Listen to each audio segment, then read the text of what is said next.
session. Today's topic is the spaces of the head and neck. Is both fundamental and highly relevant in daily radiological practice. Understanding these anatomical spaces is crucial for accurate diagnosis, effective communication, and optimal patient management. We are truly honored to have with us world-renowned head neck radiologist, Dr. Suresh Mukherjee. He is a National Director of Head Neck Radiology for ProScan Imaging United States. He is Professor of Radiology and Radiation Oncology in University of Louisville. I would like to extend my warm welcome to our moderators, Dr. Yogesh More, Consultant ENT and Head Neck Surgery, Burjil Medical City, and Dr. Mohsen, who is the in charge of Head Neck Imaging in Burjil Medical City, who will guide us through the today's session and facilitate an engaging discussion. It is privileged to be joined as a prior panelist with my colleague, Dr. Yasir from Burjil Hospital, Abu Dhabi. I'm confident that today's session will be highly enriching to all of us. Thank you. Dr. Mohsin, over to you. Hello, good evening, everybody. Welcome, Dr. Mukherjee, Dr. Yogesh, Dr. Amol, and Dr. Yasir, and rest of all of our colleagues. So as we all know, that today's topic is spaces of the neck, imaging of spaces of the neck. So thorough understanding of this topic is essential for every radiologist. It not only allows us to formulate a differential diagnosis based on the spaces of the neck, but also helps to effectively communicate with the treating physicians. Dr. Mukherjee, thanks for sparing the time and giving us this insights about this topic about spaces of the neck. Over to you. Thank you very much. Let me make sure you can see everything. Thank you again for having me. I think what you're doing is wonderful. Anytime that you can, what I say, democratize education by having this, I think it's wonderful. Can you all see my screen and can you hear me, first of all? Amal, can you see this? Yes, we can see your screen and we can hear you. Thank you. Fantastic. So just a couple of introductory comments. Thanks again for opening it up to some colleagues from around the world. I was just looking at the screen. I see some people from Portugal. I just saw some people from Africa join as well. So yeah, I appreciate you being so open. Second of all, probably the most important thing, I just hope everyone is safe in the Middle East. The world is a crazy place right now, and we in the United States, our hearts go out to you, and I hope everyone's safe. And just realize you have our thoughts and prayers with you. What I'm going to be doing over the next 50 minutes, 45 to 50 minutes, is that I'm going to be talking about simplified approaches to the spaces of the head and neck. And what we're going to do is we're going to go over these spaces. Excuse me. And so the first thing that I want to mention is that these have some very multisyllabic terms. So we're going to be going all over the spaces. And what I'm going to try to promise the people on this call is by the time we get done with this talk, if you don't understand the spaces, it's not your fault. It's my fault, because that means I did a terrible job going over this. And part of it is, when we look at these different spaces, it's multisyllabic. There's a lot of word salads. But really, the spaces were not developed to torture radiologists in your clinical practice or on the boards. The spaces were actually first described years ago in the late 1700s and the 1800s, in part because antibiotics was just created in 1927 by Fleming and wasn't really distributed until 1945. So before penicillin was discovered, there was no way to really treat infections of the head and neck. And in part, that led to dissections of the head and neck to try to identify why people were dying from infections that were involving the throat. And so the spaces were actually developed literally 200 years ago. And then everyone forgot about it. But then around the 1980s and the 1990s, the spaces were rediscovered because we started doing more CT and MR. So as a result, the spaces have really based on the anatomy And when they were rediscovered on cross-sectional imaging, part of the challenges is that when you go into medical school, so for my son's literally graduating from medical school in 2 weeks, I know how much they have to learn and how much anatomy they have to learn. And I think part of the head and neck, the challenge is that we just don't understand the anatomy. So at least when I give my talks, I'm not going to talk a lot about advanced imaging. I can do that if you want to. But really, for me, to understand the head and neck, people ask me what the foundation is. And I think Verena asked this too when I was in ECR, is really to understand the anatomy. And if you understand the anatomy, then everything else, I think, falls into the place. So the first space that we're going to discuss is what do you call the space that contains the muscles of mastication? And that literally is the masticator space. So when we talk about the masticator space, we have to remember what the 4 muscles of mastication are. And unless we know those 4 muscles, then we're sort of lost. So this muscle out here is a masseter muscle. This muscle that goes from the pterygoid notch or the lateral pterygoid that extends to the condyle is a lateral pterygoid muscle. Then you have a little muscle right here that goes from the pterygoid fossa and attaches to the ramus of the mandible. That is the lateral, and there's our medial pterygoid. And this large muscle right here is the temporalis muscle. So even if I was to rename the muscles about lateral and medial, I would actually call them superior and inferior, but the way things were named, that's just not the way it is. But the point is that if I had to contour the masticator space, I would include all of the muscles of mastication, but then I would include a couple of other things. I would include the bone right here. And if you look on the left-hand side, there's a little oval-shaped structure right here, which is the nerve. So if I had to contour, I would contour just like this. And the point is that when we look at the components of the masticator space, the number 1 component is muscle, the number 2 component is the nerve, and the number 2 component is the bone, and the number 3 component is the nerve. So where I'm going with this is that as we step through the spaces of the head and neck, the anatomy is really important. And if you understand the anatomy, you can come up with a differential diagnosis. So realize the masticator space extends all the way up from the lateral aspect of the skull all the way down to the tip of the mandible. Now, as you can see here, the largest component of the masticator space is muscle. So if I had to show you this mass right here, this is the mass involving the masticator space. What's the number 1 component of the masticator space? Well, it's muscle. So as a result, the most likely diagnosis to be in the masticator space is something of mesenchymal origin. And in an adult, it's going to be leiomyosarcoma. Now, if I had to localize this to the masticator space, literally what I do is I draw a line down the middle. I compare the left side to the right side. On the right side, here's the normal masticator space here. Here's the mass. If I had to put my finger or my arrow right in the middle, this is where it is. I draw a line down the middle. I put it on the opposite side, and that tells me it's in the masticator space. That's literally how I look at the spaces of the head and neck. It's really nothing magical. But if you understand the anatomy, then you can make the diagnosis. So as I mentioned before, the largest component of the masticator space is going to be muscle. I'm showing you a masticator space mass in an adult. Now, what if I showed you a masticator space mass in a child? Here's an example of a child that has a masticator space mass. If you use our anatomically based differential diagnosis, we know the largest component is located in the muscle. And what's the most common soft tissue malignancy to involve the head and neck in a child? Well, it's a rhabdomyosarcoma. So that's how you can use the normal anatomy of the masticator space and come up with differential diagnosis. So the number 1 component was muscle. What's the second component was actually bone. So when you're looking at the bone right now, these are 2 examples of masses involving the masticator space that involve the bone. This happens to be an osteoma. Now, one thing that I also want to emphasize as we step through this is that we're talking about the head and neck, and we have this term called the masticator space.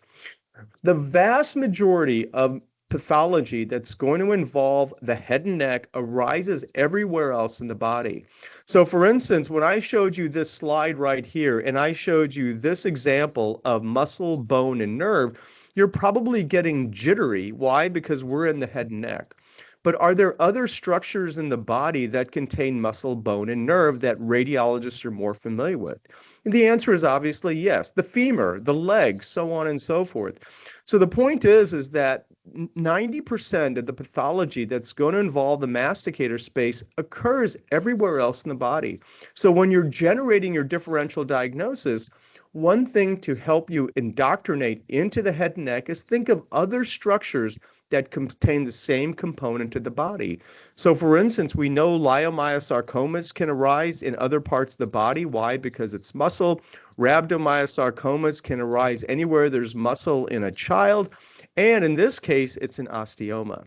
Now, this is an example of what I call one of the crazy jaw lesions. There are some unique pathology that does arise in the head and neck, and this arises from some of the dental or odontogenic elements in the jaw.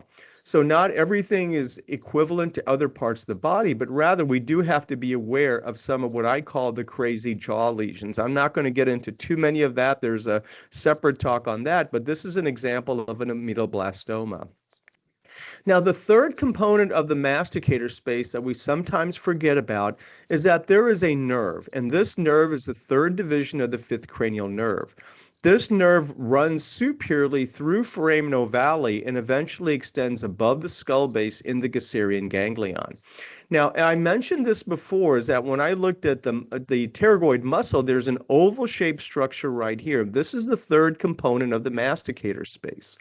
So when we are talking about our differential, we talked about muscle, we talked about bone, and we talked about nerve. So this is an example of the third component resulting in pathology involving the masticator space. And this is retrograde perineural spread along V3 extending up into the skull base. So this happened to be perineural spread. But on the other hand, here's another case. If I told you this patient had a history of neurofibromatosis, notice what we see here. Here's the pterygoid muscle, and notice how this mass right here is displacing the lateral pterygoid muscle laterally. So this mass is located in the masticator space, and when we look at the coronal images, we can see this mass extending from the masticator space, expanding foramen ovale, and then extending superiorly into the trigeminal ganglion. And this is, again, another schematic illustration, and this happened to be a neurofibroma. So what we did is that we took a deep dive into masticator space. And the principles that I have presented to you are: number one, the anatomy is pretty constant when it comes to the components. Remember, if you masticator space, think of the thigh. Number two is the three primary elements of the muscle, bone, and nerve. And if you remember the anatomy, you can come up with what we call an anatomically based differential diagnosis. Now, the next space that we're going to discuss has different names to it. That's the crazy thing about the head and neck. We take the same piece of anatomy and we give it different names. In fact, I was trained in the last century. I was born in the last century. I have seen the terminology of the head and neck change over time. And when we talk about one of the primary components of the visceral space, if you will, we talk about the fascia. I love this quote in 1838. It said, "The cervical fascia appear in a new form under the pen of who attempts to describe them." So it's like I said, even though I've been around for about 40 years doing this, I'm older than that, I hate to say that, but the names have changed. So what I like to do is I like to use the fascia to try not to confuse you, but give you a terminology that we can all rely on. So this name of the fascia right here is what I referred to as the visceral fascia. That was referred to by Grudinsky and Holyoake in the 1938. So I use the visceral fascia because it's easy to remember. The other term is going to be the superficial layer of the deep cervical fascia, or you can call it the pharyngomucosal fascia. When it extends to the skull base, it's the pharyngobasilar fascia. So all of those terms can be used. I use the visceral fascia. Why? Because it helps me remember the next space. And the next space is, what do you call the space that's encompassed by the visceral fascia? Well, pure and simply, that's the visceral space. How do you remember the visceral space? When anytime you look in someone's mouth, everything you see in the mucosa is in the visceral space. So what's the most common pathology to arise in the visceral space in adults? Well, it's going to be squamous cell carcinoma. So this is an example of HPV positive squamous cell carcinoma involving the tongue base. And this is an example of nasopharyngeal carcinoma that's arising in the visceral space. So remember, how do we remember the visceral space? The visceral space is anytime that you look in someone's mouth, if you perform an endoscopy or just say ah, that mucosa that you see is going to be in the visceral space. Now, just to emphasize this, this was a case I saw about 30 years ago. This happened to be metastatic adenocarcinoma from the colon that went to the visceral space. You'll never get this. But the point is that just remember, when we as radiologists are giving a diagnosis of visceral space masses, sometimes it's just nonspecific. The surgeons and the radiation oncologists can look down, they can see the mass, they can biopsy it. But our role as radiologists when it comes to tumors is to really define the deep extent of these tumors. And again, I have numerous talks on that as well. Well, here are some other common pathology that we can see in the visceral space. This was a child that presents with nasal stuffiness. This is just adenoidal hypertrophy. So how do we know it's adenoidal hypertrophy? Because we do have adenoid tissue in the nasopharynx. And if you look real closely, we can see some striations. And these striations are what I love to call my tiger stripes. Notice the striations are limited by the visceral fascia. When we get to the nasopharynx, we now call this the pharyngobasilar fascia. But notice how the tiger stripes laterally are maintained. So this is contained within the nasopharynx. And in a child, 99% of the time when we see no extension outside into the deep spaces, we can say that this is likely due to adenoidal hypertrophy. And this is an example of sort of the classic nasopharyngeal mass that we see, another visceral space mass. What we see here is a submucosal space mass located if we can mute, that'd be great, located between the longus coli muscles in the pharyngeal bursa. And this is the classic torn wall cyst, and we could see its high signal on T1 weighted imaging. So what we've done is remember the masticator space. We talked about the muscles of mastication. How do we remember the visceral space? Well, if you look in someone's mouth, you'll be able to identify the visceral space. Now, the next space that we're going to talk about is the following. It's the famous retropharyngeal space. So as I mentioned, the other name for the visceral space is also called the pharynx. So guess what? What do we call the space behind the pharynx? Well, the space behind this visceral fascia is the retropharyngeal space. It's literally that simple. If you want something hard, do mammography. But literally, the retropharyngeal space is the space behind the pharynx. Now, when we look at the retropharyngeal space, it is a potential space. Not a lot of stuff lives there, and we'll go through that. But this was a patient that had penetrating trauma demonstrating air extending into the retropharyngeal space. And then occasionally we'll see this little midline raphe. Now, when we look in the retropharyngeal space, there are some particular components to this and something that we probably learned in anatomy, but we forgot. When we look behind the retropharyngeal space, there's another fascial layer right here that starts with an A. This is called the alar fascia. The true space between the visceral fascia and the alar fascia is called the retropharyngeal space. And these little lymph nodes, if you could mute, please, that would be great. Thank you. Could someone mute that? Thanks. Okay. So what we see... So what we see here are these little lymph nodes right here that are located between the visceral fascia and the alar fascia, and this identifies the true retropharyngeal space. Now, the space between the alar fascia and this dotted line is another fascia, and this fascia we'll talk about later is the prevertebral fascia. And the space between the alar fascia and the prevertebral fascia is referred to as the danger space. So, do you think, Amal, is there any way to mute that, or are we kind of, it is what it is?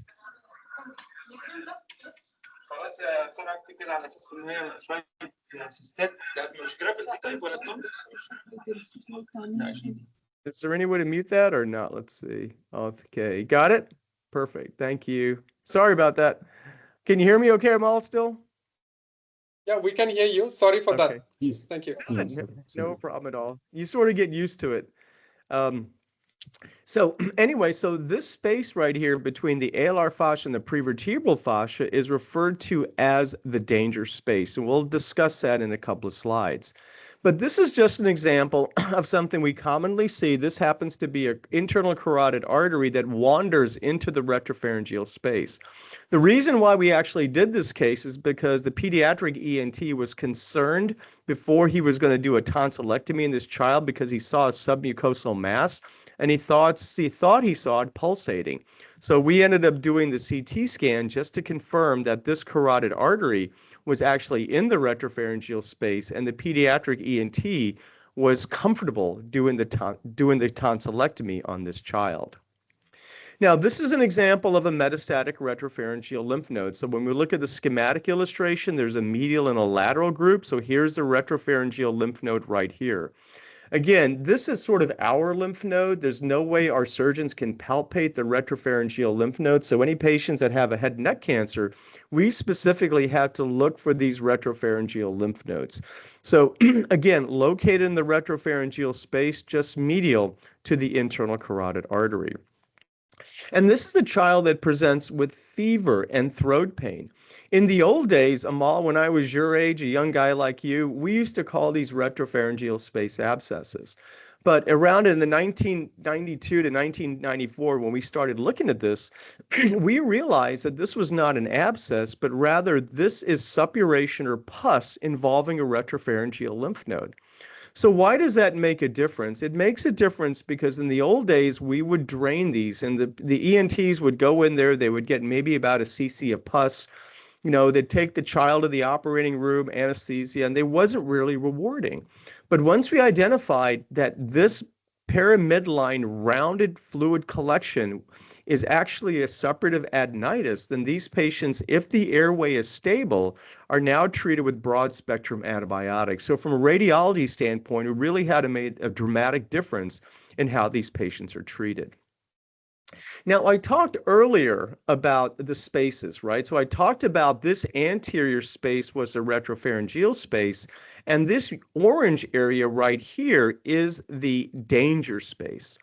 The retropharyngeal space terminates somewhere between T2 and T4, but the danger space extends all the way through the crura of the diaphragm. So you've got to be asking yourself, why is this crazy guy talking all about this anatomy? Because this was anatomy that we learned in med school, and you kind of wonder, why do I have to learn this? Well, here's part of the reason we learned this. This is true applied anatomy. So this was a patient that presented with an abscess. So we can see a true retropharyngeal space abscess, fluid collection. So now it has access to the retropharyngeal and the danger space. This alar fascia is very thin and becomes disrupted very quickly. So for all intents and purposes, the retropharyngeal space and the alar fascia are one direct channel. The challenge is once you have pus in this area, this can extend inferiorly into the upper mediastinum. So this is that same patient, and notice this fluid collection is now extending all the way down here to the base of the neck. And once it gets to the base of the neck, it can extend anteriorly into the neck and into the superior mediastinum. So the surgeons knew that there was an abscess involving the retropharyngeal space, but the challenge is that they went in and they put their drains in. They did not put it in as inferiorly as they should because they kind of did not take into account all of this inferior extension. So when you are looking at abscesses involving the retropharyngeal space, when you have this fluid collection that's in that retropharyngeal space, remember to look all the way inferiorly and always confirm to your surgeons that, hey, this abscess is either limited to the throat or extended all the way down here into the mediastinum so they can ensure they do a complete drainage procedure. So the next space that we're going to talk about is the space that's described by the next fascial layer. So just to review, what do we call the space that contained the muscles of mastication? That was a masticator space. What do we call the space that is delimited by the visceral space? This is the visceral fascia. Remember, just look in someone's mouth. What do you call the space behind the pharynx? Well, that's the retropharyngeal space. And now I referred to this earlier, but this is where we can use the fascia to help us understand the spaces. What do you call the fascia right here that's located right in front of the prevertebral muscles? Well, this is the prevertebral fascia. And again, I've been doing this for about 30 years right now. This fascia has changed its name 3 times. I still call it the prevertebral fascia. It's been called the perivertebral fascia, and it's been called the paravertebral fascia. I don't care what name you use. I tend to like the prevertebral fascia because it identifies these muscles, which are the longest colli muscles. So these are the prevertebral muscles. So when we talk about the prevertebral space, I always ask the residents, I said, have you ever seen the prevertebral space? And I get this blank look. And then the next thing I do is I ask their attendings. And I said, have they ever seen a cervical spine MRI or a cervical spine CT? And they said, of course, yes. So how do we remember the prevertebral space? Well, just remember the spine. So the components of the prevertebral space consist of the vertebral bodies, contains of the disc spaces, contains the prevertebral musculature. Basically, all of these easy things that we see every day are in the prevertebral space. We don't call it the prevertebral space, we call it the spine. So to help you out as residents and people that do head and neck, you can eliminate prevertebral space, call it the spine, you know the differential diagnosis, but all of a sudden you know a new space. So this is an example of an abscess that involved the prevertebral space and the retropharyngeal space. It extended posteriorly to involve the axis of the spine, and then it extended posteriorly to create an epidural abscess. So one of the complications of the prevertebral abscesses is extension into the cervical cord. This is an example of something you probably see in the fair amount in the Middle East. I just saw one recently. This is an example of Pott's disease. So here we have the acute kyphosis, characteristic of Pott's disease. But the point of this lecture is just to say, hey, this is a mass involving the prevertebral space, and we see the complications here extending into the spine. Now, this is one of those unique head and neck pathologies that we can see. Again, 90% of this that we see in the head and neck, you can see elsewhere. So for instance, you can see abscesses in Pott's disease in the thoracic spine as well. But on the other hand, this is an example of a chordoma. So a chordoma arises through the polar portions of the spine. It arises from the notochord. What does a notochord give rise to? Well, it gives rise to the small little discs right here that are between the vertebral bodies. So as a result, the notochord tends to arise from the vertebral bodies and oftentimes is a prevertebral space mass. They arise from the craniocervical junction, and they also have a propensity to arise from the sacrum. In this case, this is an example of a chordoma, and it gives a classic pseudocystic appearance. Notice on T2, it's bright. You can always almost say, hey, is that a meningocele that's extending into the prevertebral space? But when we give contrast, we can see it's enhancing and it's solid. Why does it do that? Because chordomas are characterized by a unique cell, and this always showed up on the boards when I was a resident. It's called fissiliferous cells.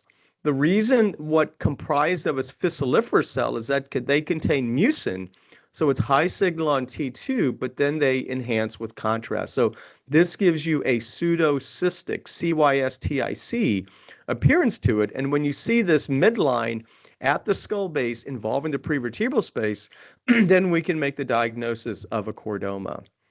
And here are just a couple of other things, a little bit more common. This is an example of flowing osteophytes. This is DISH. You've all seen this. This is involving the prevertebral space.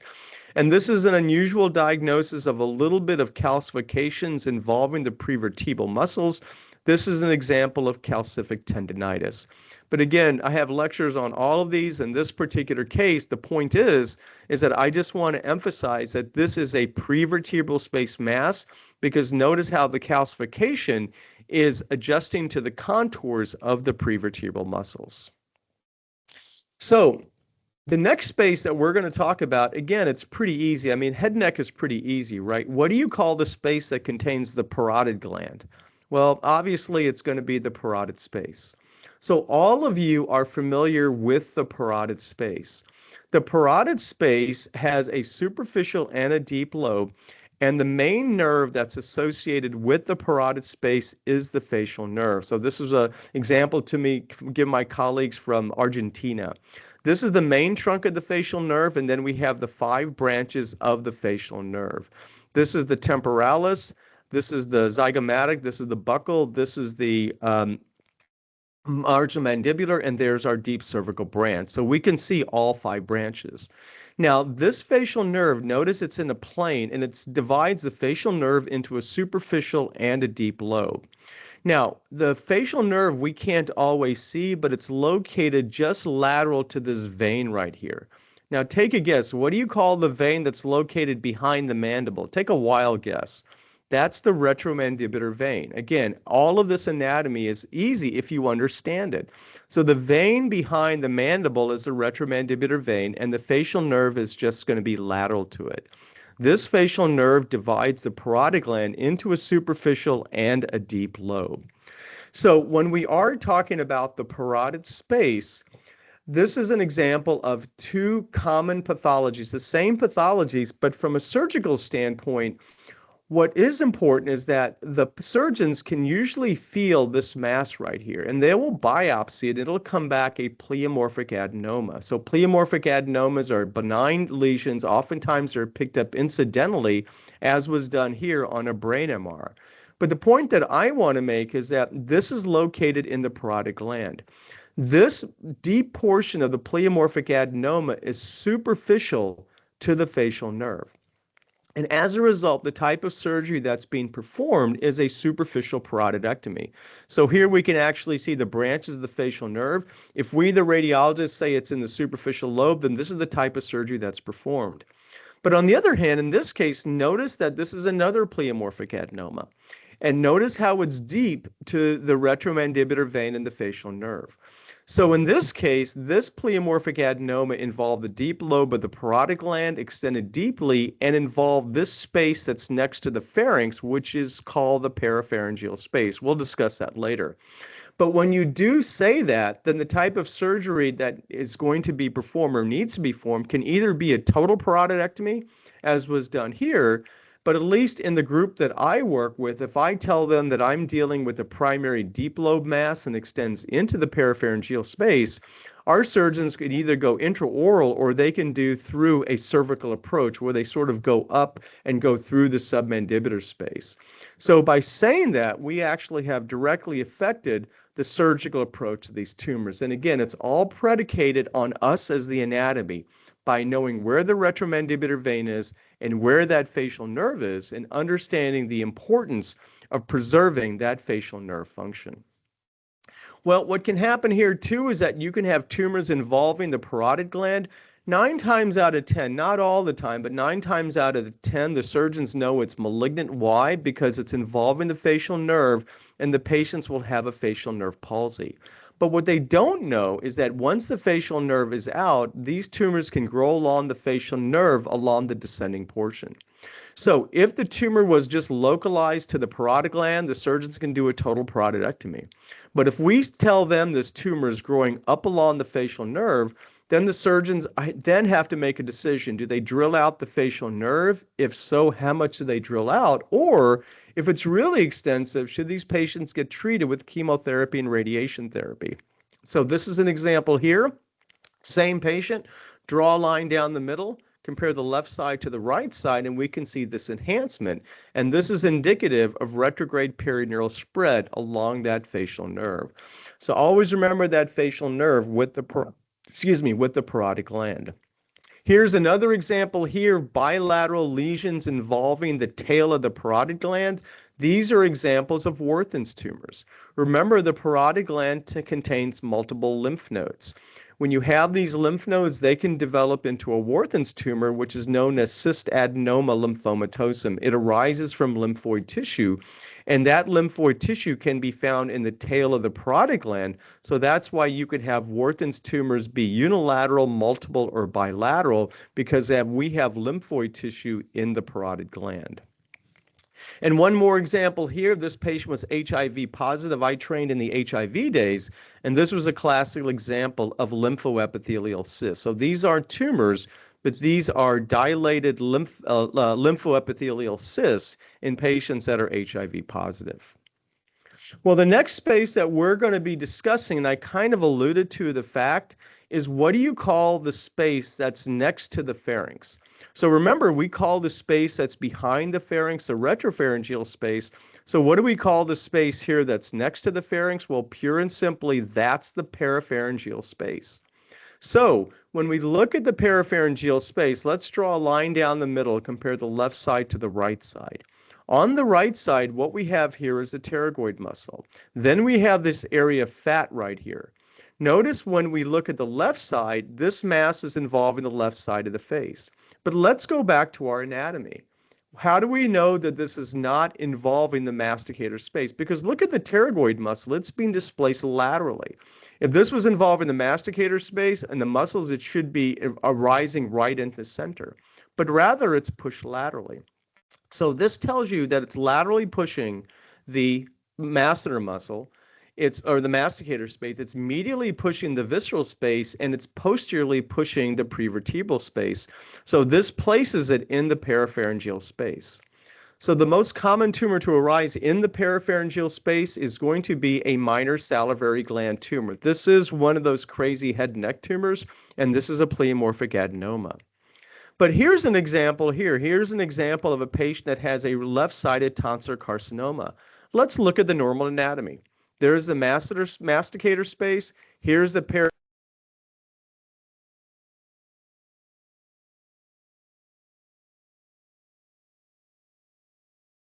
Dr. Suresh, Doctor, sorry, you you're are mute. muted. You're muted. You're muted, doctor.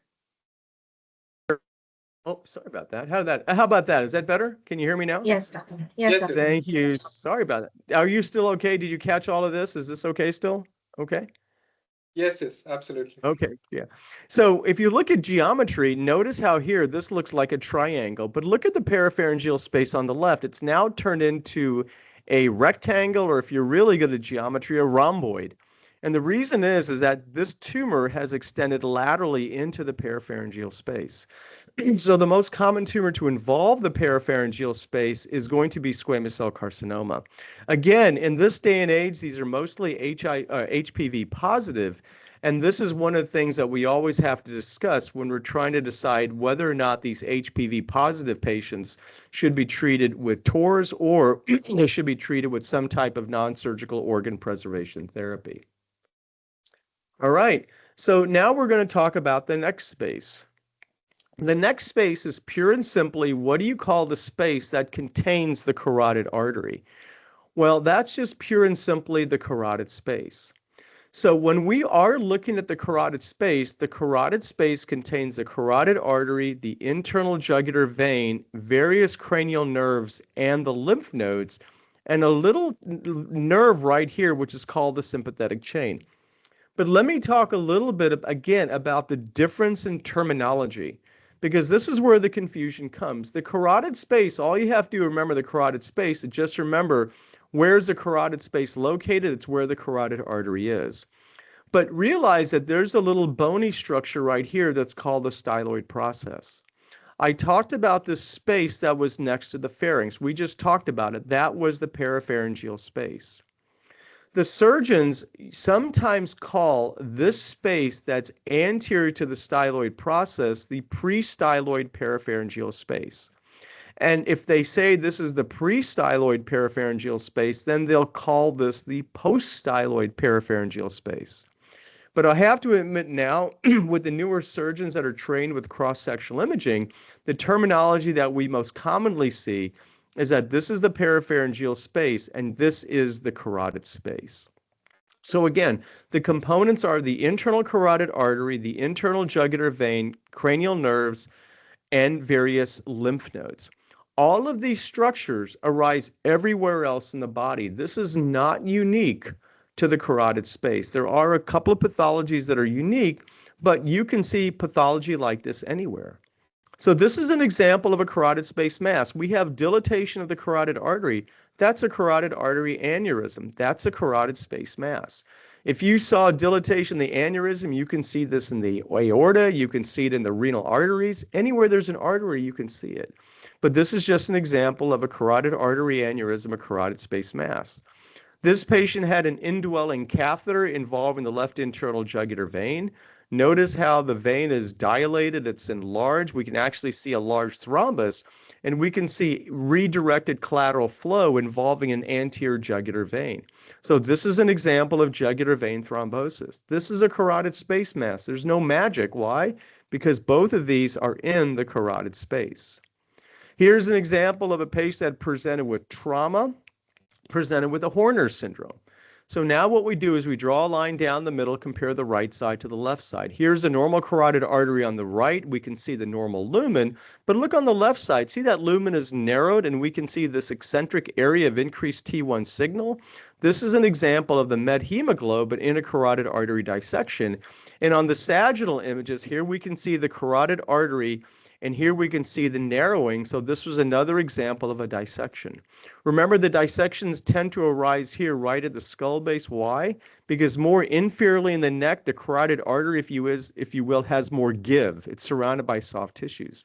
But if you have some type of sudden deceleration, this area of the carotid artery is tethered, this artery gives, and this is why these dissections tend to arise right at the skull base. Now, this is an example of one of the carotid space masses. I think we can all make the diagnosis here. This is an example of a paraganglioma. The point that I want to make about this is, how do we know that this is in the carotid space? Well, let's take a look at the different spaces we looked at. Here's the visceral space. Here's the parapharyngeal space. If a mass was in the parapharyngeal space, what's it going to do to the carotid artery? It's going to displace it posteriorly. Look at this mass. What we see here is a densely enhancing mass with multiple flow voids, so we can make the diagnosis of a paraganglioma. But look at the carotid artery. The carotid artery is displaced anteriorly. If we say the carotid artery is displaced anteriorly and we see multiple flow voids, then we can make the diagnosis of a paraganglioma. Now, here's another example of a patient that has a mass in the carotid space. But look at the MR. Notice how the carotid arteries again displace anterior and slightly medial to it. And there's the mass right here. Again, this is in the carotid space. If this mass was in the parapharyngeal space, the carotid artery would be displaced posteriorly. The point that I want to make here is, number one, you place it in the carotid space. And number two, notice how this mass has multiple flow voids. But in this case, there are no flow voids. So if you have a mass that's greater than 2.5 centimeters and you have no flow voids, then the most likely diagnosis is going to be a vagal schwannoma. Why is that important? If you tell the surgeon that there's a schwannoma, then they may just go ahead and resect it without any other intervention. But if you tell them there's a paraganglioma, then most 9 times out of 10, they're going to undergo embolization, and then they're going to be resected after the embolization. So again, what you say makes a huge difference, because this area is a blind clinical area. Notice how it's below the masticator space, it's below the parotid gland, it's deep to the lateral wall of the tonsil. So they really are depending on us in order to make the right diagnosis and make those treatment decisions. And this is just an example of a case where, in this case, the carotid artery is displaced laterally. And if you do have a mass right here that's laterally displaced in the carotid artery, then you have to think of the possibility of a sympathetic chain schwannoma. So remember, the sympathetic chain schwannoma is right here, and these patients oftentimes will present with a Horner syndrome. So the last two spaces that we're going to be discussing are the following. In order to remember the next space, we have to learn a little bit of the classics. What is Greek for tongue? Well, Greek for tongue is glossus, but what's Latin for tongue? It's lingua. So what do we call the space that's located below the tongue? And that space is the sublingual space. So when we look at the sublingual space, it's that area that's located below the tongue. So if you want to ever remember this, how do you remember these things? Take your finger. I'm going to show it right here. So I just demonstrate. That's how you remember the sublingual space. It's literally below the tongue. The sublingual space is formed laterally by the mandible. There is a muscle right here that's called the mylohyoid muscle that extends from the myloid line down to the hyoid bone, hence the term mylohyoid muscle. When we go medially, there's a gland right here. That's a sublingual gland. We have a duct right here. This duct extends posteriorly from the submandibular gland, but then extends anteriorly to the frenulum, and this is Wharton's duct. Below this is the lingual nerve. We have some vessels, and there's the hypoglossal nerve. Medial to this is the muscle that goes from the hyoid bone to the tongue. Now, this muscle is called the hyoglossus muscle. Why? I thought I just said that Latin was lingua. Well, all the muscles are named after the Greek root. So again, we change our name. Hyoid to tongue, hyoglossus muscle. And then medial to this is the lingual artery. And then we have these muscles that run from the genial tubercle to the tongue base. And that's what we refer to as the genioglossus muscles. Again, we switched the roots to a Greek root. So sublingual is below the tongue, use the Latin root, and then all the muscles derive their name using the Greek root. So when we look at the sublingual space, we have bilateral mylohyoid muscles that can connect to the hyoid bone. Then we have the mandible. And everything within this is in the sublingual space. So I tend to think of the sublingual space as a teacup. The rim is formed by the mandible, the lateral wall is formed by the mylohyoid muscle, and the base of the teacup, which is formed by the hyoid bone, forms that base of the teacup. And all of the contents that we talked about, the sublingual gland, Wharton's duct, the lingual nerve, the hypoglossal nerve, the hyoglossus muscle, the lingual artery, they're all contained within that teacup. So what are some common pathologies? The most common tumor to arise in the sublingual space is going to be squamous cell carcinoma of the floor of the mouth. Now, these squamous cell carcinomas are not HPV positive. They tend to be HPV negative. So this squamous cell carcinoma is inherently different from the tongue-based carcinoma that we saw before. Other pathology that we can see, especially in the middle of the night, here's a fluid collection located in the sublingual space.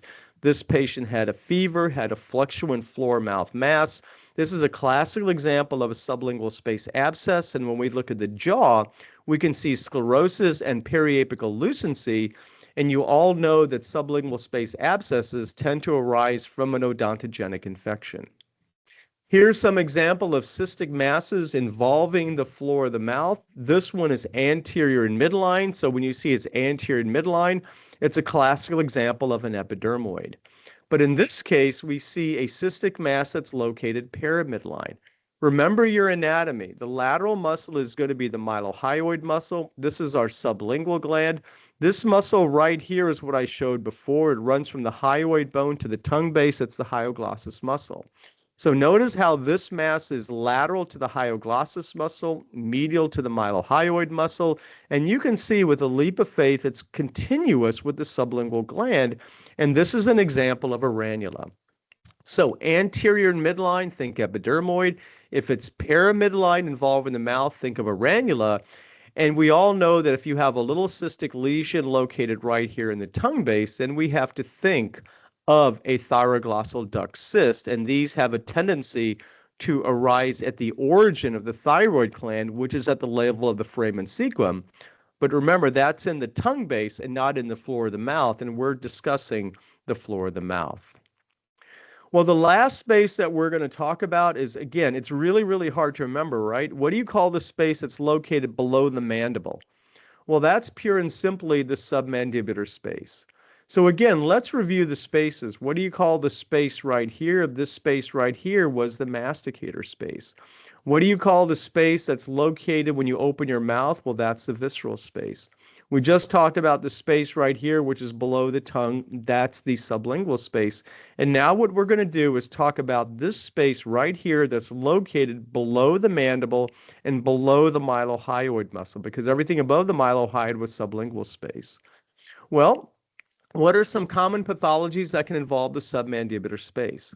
We talked about this already. This was an example of a ranula. Remember, the ranula was due to an obstruction of the sublingual gland.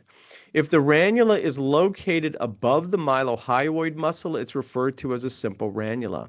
In that case, the surgeons will oftentimes do an intraoral approach. But what can happen with ranulas is they extend below the mylohyoid muscle, sometimes through a little defect, which I haven't shown here, called a boutonniere abnormality. In that case, these ranulas can extend into the submandibular space. And if you say that, that changes a surgical approach. When the ranula extends through the mylohyoid muscle into the submandibular space, again, it has three names to it. It's called a complex, diving, or plunging. Unfortunately, it's the same pathology, different names. So I tend to call it a complex or a diving ranula. If you want to call it plunging, that's fine.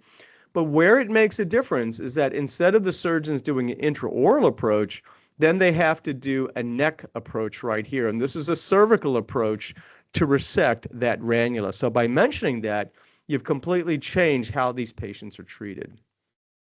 Another pathology that can involve in the submandibular space, it's these lymph nodes. These are the level 1 lymph nodes. So again, how do you remember the submandibular space? Well, if you've ever had a dog or your cat, if you've ever just like scratched them under your chin, you've been inadvertently doing a physical examination on your dog or your cat. And here we have multiple level 1 lymph nodes that are located in the submandibular space. One of the common things that we end up seeing when we're doing our neck CT is someone presents with a neck mass. So yes, we have to look for these lymph nodes right here, but on occasion, and I just saw a case like this yesterday, we see a dilated left submandibular gland. So notice this gland is enlarged and enhancing, and if you look real closely, we're seeing a tubular structure that's extending from the hilum of the submandibular gland and extending anteriorly. This is Warthin's duct. And remember, we talked about Warthin's duct extending anteriorly into the floor of the mouth. And lo and behold, we have a little calcification right here in the floor of the mouth. And it was this calcification that resulted in dilation of Warthin's duct. But this patient did not present with a floor of the mouth mass, but rather they presented with a submandibular mass. And this is the final example. This was an older case, but it makes a really important point. Anytime that you have an enlargement of the submandibular gland, yes, you have to look for little stones, but you can also occasionally see small little floor mouth carcinoma. So draw a line down the middle, compare the right side to the left side. This is in the floor of the mouth. Remember my tiger stripes, gray, black. You can see some white here, nice stripes on the right. But notice how on the left, everything's obliterated. Unfortunately, this is a small little squamous cell carcinoma that presented with obstructive sialadenitis. So in summary, what I've done is I've gone over the spaces of the head and neck. And so how do we remember the spaces? Number one, it's anatomy. The masticator space, muscles of mastication, bone and nerve. Visceral space, just open your mouth and say ah. Retropharyngeal space, it's just behind your pharynx. How do you remember the prevertebral space? Just remember the spine. The parotid gland is pretty easy. Remember the facial nerves associated with the parotid gland. What do you call the space next to the visceral space or the pharynx? That's the parapharyngeal space. The carotid space contains the carotid artery. The sublingual space is below your tongue, and I'm demonstrating palpating it. And then what do you call the space below the mandible? Well, that's just the submandibular space. So in summary, I can go ahead and talk there if you want to. You can follow me here. I do have a free YouTube channel that has about 25 head and neck talks. So if you're interested in more of these talks, it's a free channel. It's just my small little contribution to head and neck education. And I'll stop there and happy to answer any questions and look forward to the next presentation.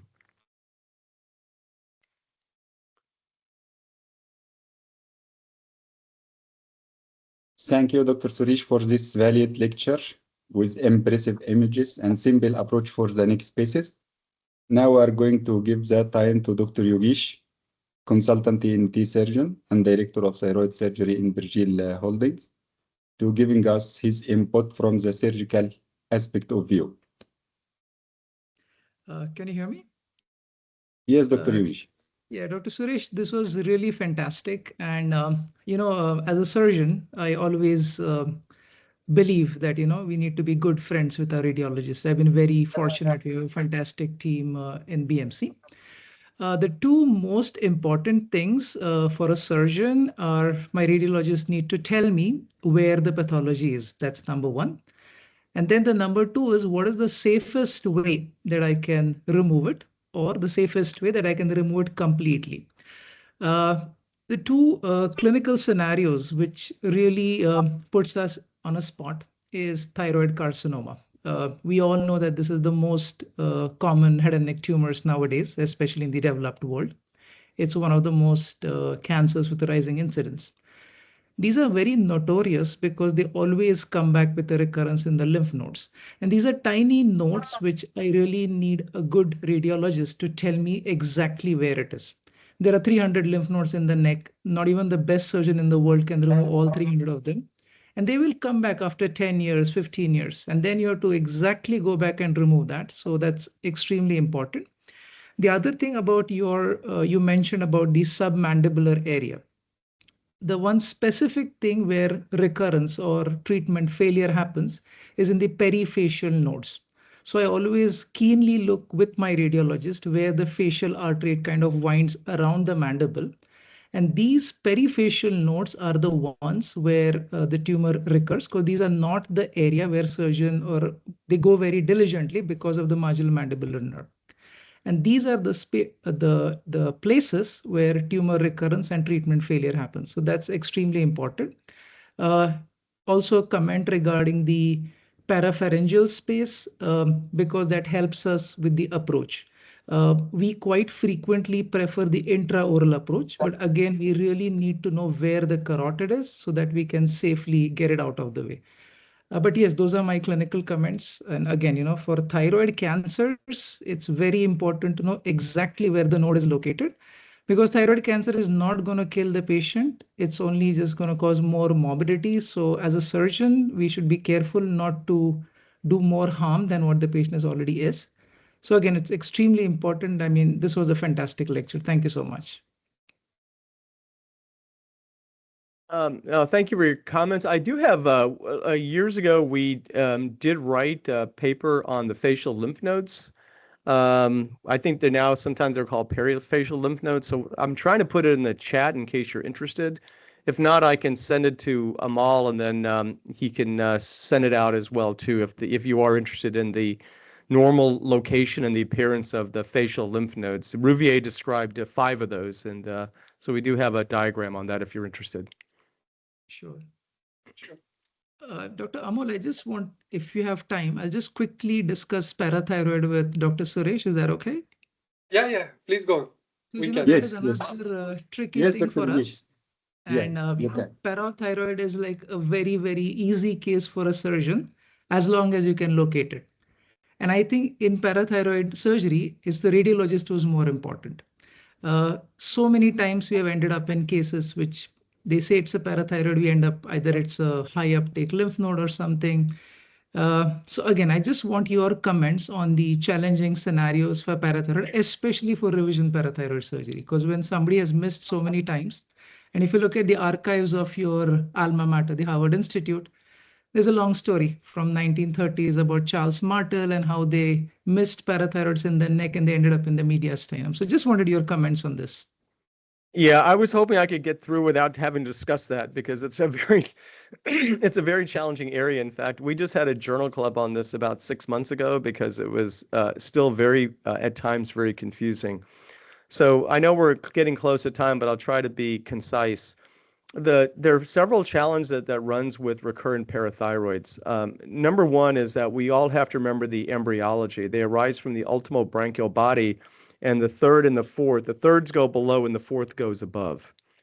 In general, the inferior extent of the parathyroid goes in the superior mediastinum, and in generally, the superior portion of the parathyroids, are going to be in the region of the tracheoesophageal groove, but they sort of stop at the level of, would you say probably the level of the angle of the mandible? They tend not to go higher than that. So they're about here. So the point is that when we are looking at it, we need to make sure that we look all the way from the mediastinum up to approximately the angle of the mandible. So that's number one. The second thing is that you're talking about, obviously, you have to work with your ENT surgeons. Some are endocrine surgeons, some are ENT surgeons. So different surgeons, based on their training, have different approaches. In the hands of excellent surgeons like yourselves and others, the likelihood of recurrence is going to be very low. So there is a very systematic approach for trying to excise any parathyroid adenomas and do careful observations and assessments when you're in the neck. As a result, that makes our job a little bit harder. So there are three ways to do it. Some of our endocrine surgeons that were trained in endocrine have their own ultrasound, and they like to do their own ultrasound and look at the tracheoesophageal groove themselves, and then use that as a baseline. So that really is done in the United States point of care in the surgeon's office. And the journal club that we had, our endocrine surgeon felt very strongly that was a good way to do it. Now, having said that, we also work closely with different ENT surgeons. So the ENT surgeons like a combination of either sestamibi or possibly 4D CT. I personally like sestamibi myself. However, if you do a 4D CT, or you don't even need to do four-phase CT, you really need 3 phases. But if you do your technique just right, and I have to admit, at University of Louisville, we do some really, really good 3D, 4D CTs. You can see the hypervascular enhancement of a parathyroid adenoma versus a tracheoesophageal groove lymph node. So we know that the parathyroid adenomas are located in the tracheoesophageal groove. The level 6 lymph nodes, the 6B lymph nodes, if you will, are located in the tracheoesophageal groove. And what we do is we look for the hypervascular enhancement in the early arterial phase, and then we look at the washout. So if your technique is really good, then that is really, I've come to the acceptance that 4D CT probably is a little bit superior to SPEC CT. And part of it is that the surgeons are more comfortable looking at the anatomy, whereas if you look at real function, I think the SPEC CT actually does add a lot because they can accumulate in the sestamibi. So I didn't mean to go on about this. It's a very, very thoughtful and difficult question, and I kind of summarized what we talked about at our journal club about 6 months ago because it's exactly the question that you asked. I trained with my mentor, and he said that a good ultrasound by a good radiologist is far more superior than, choline PET CT, autofluorescence, 4D CT. But yeah, these are very good comments, and I think I would leave it to Dr. Amol if there are any other questions. Dr. Yasir? We can give the chance now to our colleague for this coming few minutes for any question to Dr. Yogesh or Dr. Suresh. Any question we can receiving in this coming few minutes. Yeah, I believe there is one question, Dr. Yasir. Question from Dr. Preet. Is it possible to reliably differentiate infratemporal versus retromaxillary space? Yeah, I mean, we tend not to use that terminology in general. So in general, this is the way that I look at it, because I've seen this question before. What we refer to as the infratemporal fossa really has been replaced by the masticator space. Now, having said that, we talked about the masticator space with the muscles of mastication. Some of my clinical colleagues is that once you get above the zygomatic arch, sometimes that's called the suprazygomatic masticator space. And then some people will call that the infratemporal fossa. But for me, I just like to use masticator space. And then if the surgeons wish to use, or whoever I'm working with, infratemporal fossa, then I'll go ahead and pivot. But I try to use a consistent nomenclature. And then the retromaxillary space really is kind of a beast unto its own. The retromaxillary space is located behind the maxillary sinus. The lateral portion of the retromaxillary space is the it's like pterygomaxillary fissure. So the pterygomaxillary fissure extends medially to the pterygopalatine fossa, then eventually into the sphenopalatine foramen. So for me, when I see this retromaxillary space, I'm thinking of the pterygopalatine fossa and the pterygomaxillary fissure because they're all kind of contiguous with it. So that's why I tend not to use the term the retromaxillary space, but I know it's out there occasionally being used. Thank And you. I have Dr. slides. I have slides on that. We probably don't have time, but go ahead, carry on. Dr. Mohsen?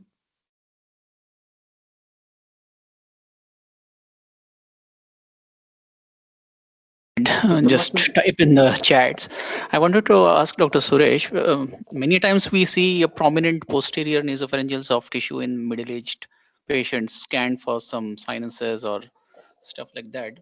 But how do you exclude a neoplasm if we really don't see that typical adenoid layered appearance? Yeah, no, it's a great question. So I have a real privilege and an honor to be on faculty at two different colleges of dentistry at Texas A&M and University of Florida. And so as a result, your question is incredibly pertinent because I get asked that a lot. So I can give you my approach to this. And again, I'll try to be concise. Normally, as you know, the superior portion of Waldeyer's ring is located in the nasopharynx. And over time, the adenoidal tissue involutes. And by the age of 40 or 50, you should have very little or minimum adenoidal tissue involving the roof of the nasopharynx. So now what ends up happening on a daily basis when I'm reading brain MRIs, I see a large variation in that adenoidal tissue. And now I'm kind of stuck as to what do I do. So this is the way that I follow it because the oral maxillofacial radiologists that are reading cone beam CTs have the exact same dilemma because they're looking at cone beam CTs and they're trying to figure out what to do. So what I do is the following. Number one, if I'm looking at cross-sectional imaging and I just see more of this kind of peripheral soft tissue that kind of confines to the level of the nasopharynx, I will mention it and just dismiss it. If I see that soft tissue and it looks a little bit more bulbous, and now we're not dealing with science, we're dealing with art. If I think it's a little bit more than I normally see, then I will raise the possibility that's probably adenoidal tissue, but that's something that I think is completely appropriate to be identified with endoscopy, nasopharyngoscopy. In fact, even though I'm a radiologist, in about 50 minutes, I'm going to go see patients. So I still see patients on Wednesday afternoon. So I'm quite familiar with the ease of which endoscopy can be formed. The other thing I look for is that if I do see this increased soft tissue and it's associated with unilateral mucosal thickening of the mastoid air cells, then my suspicion goes way, way up. So if I see the mucosal thickening of the soft tissue in the nasopharynx and there's mastoid air cell opacification or even worse, middle ear opacification, then I start to worry.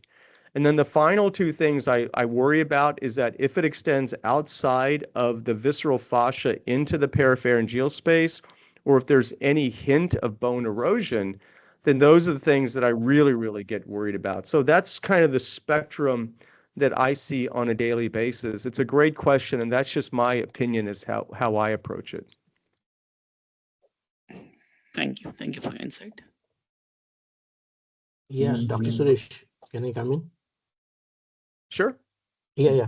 Since these retropharyngeal spaces and prevertebral spaces are overlapping, so do you follow any approach or any specific landmark to differentiate between any collection or any hematoma in these spaces?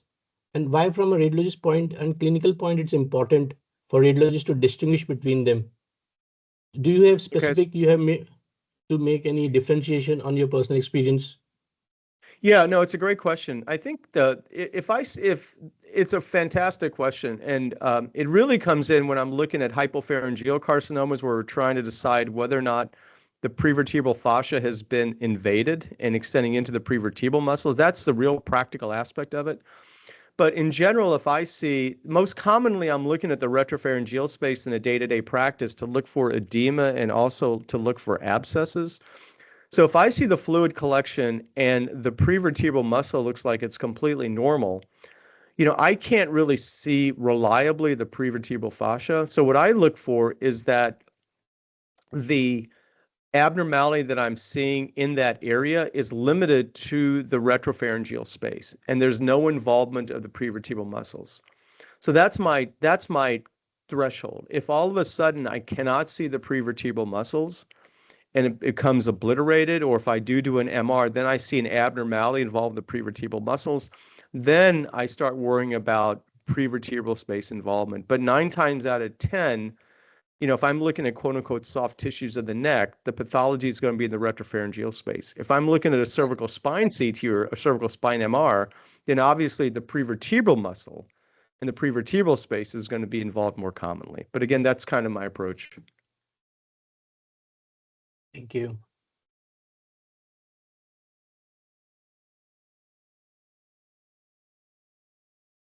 Any more One questions? question for Dr. Yogesh. Dr. Yogesh, as Dr. Suresh has shown us one case related to retropharyngeal space, one necrotic lymph node versus retropharyngeal abscess. Do you have any experience of such case in your clinical practice? And what is your comments on this? Not going ahead with the surgical management of retropharyngeal lymph node with necrotic changes versus retropharyngeal abscess. No, I think Dr. Suresh very clearly said that our practice has changed a little bit. I trained in this century, so we were in the initial days of training, like every retropharyngeal abscess was drained in the midline. Then when we see something which is a little bit off the midline and a little bit more loculated, and especially in a pediatric age group and the airway is okay, we are going for medical management. So that's how we have differentiated now. Okay, perfect. Thank you. Any more question? I think we have exceeded the time as well. We exceed the time. Let us go and close the meeting. Thank you, Dr. Suresh, for this time to giving us and these informative and valuable lectures. Thank you, Dr. Yogesh, for your input. Our colleague, Dr. Amol, and Dr. Mohsen for participating of our colleague. We hope we're meeting again in the next month for another CME hours. Thank you for all for this time. Thank you. Thank you. Thank you, Dr. Suresh. Thank you, Dr. Yogesh. Thank you. Thank you for Dr. having me. It's a pleasure meeting all of Thank you. you. Thank you for the honor of participating. Have a wonderful day. Thank you. Yeah, Thank thank you. you so much. Thank you. Bye.